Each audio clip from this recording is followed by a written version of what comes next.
Well, good morning. Here it is. It's Friday morning. we made it. We made it to Friday. We made it through almost to another week.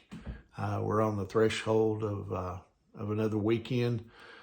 Today is February the 9th. I had to look to make sure.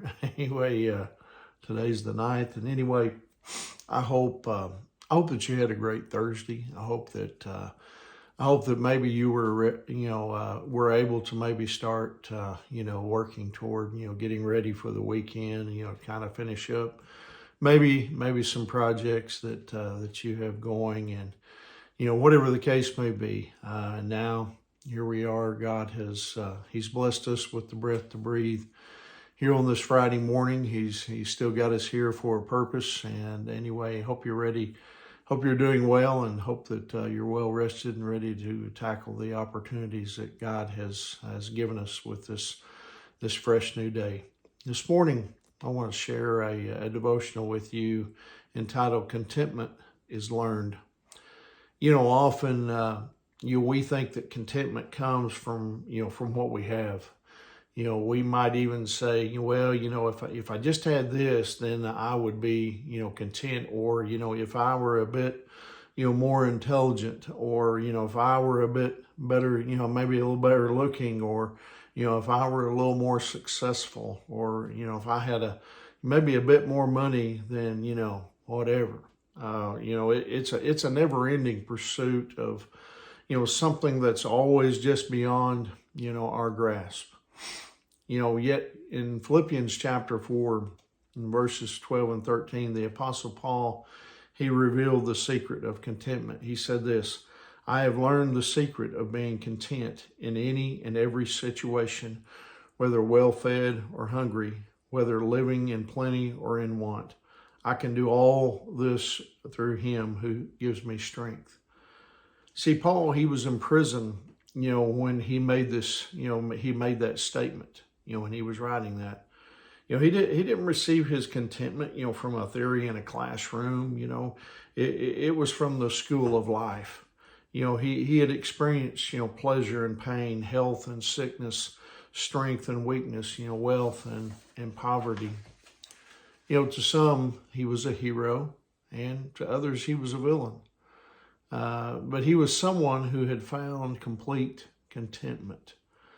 Interestingly, Paul, he used the word learned. He had learned the secret of being content in any and every situation.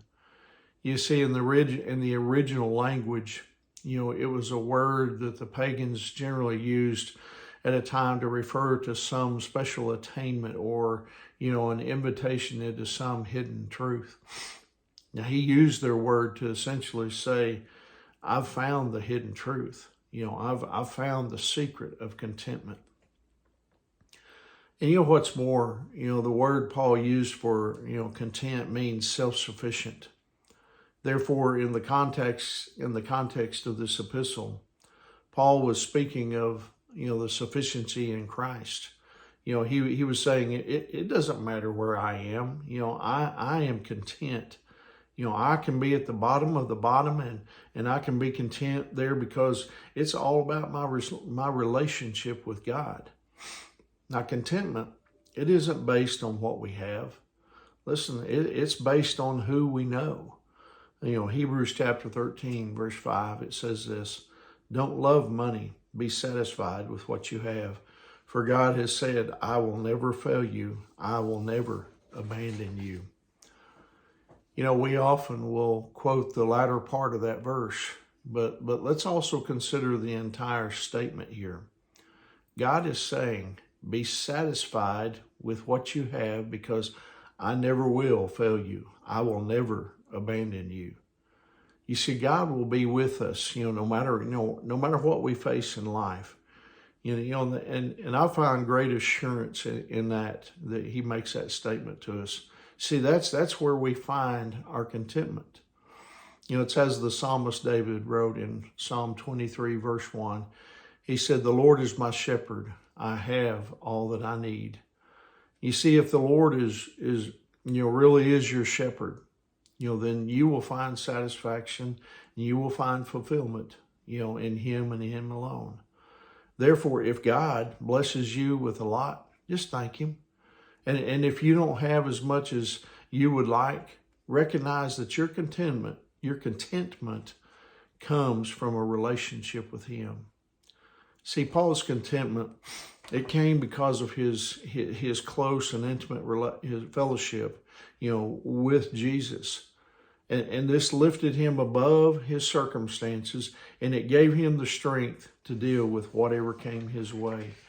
And you know what? Jesus he'll do the same. He does the same thing for us today. He's there for us. He's there to help us get through all those tough situations, all those tough circumstances that we'll ever have. And so I pray that you would find contentment in him today. And anyway, I hope you have a wonderful day. Hope you have a wonderful weekend. And as always on Friday, if you find yourself close to Hydro on Sunday morning and you don't have a place to worship, come join us at Hydro First Baptist Church. We'd love for you to come join us.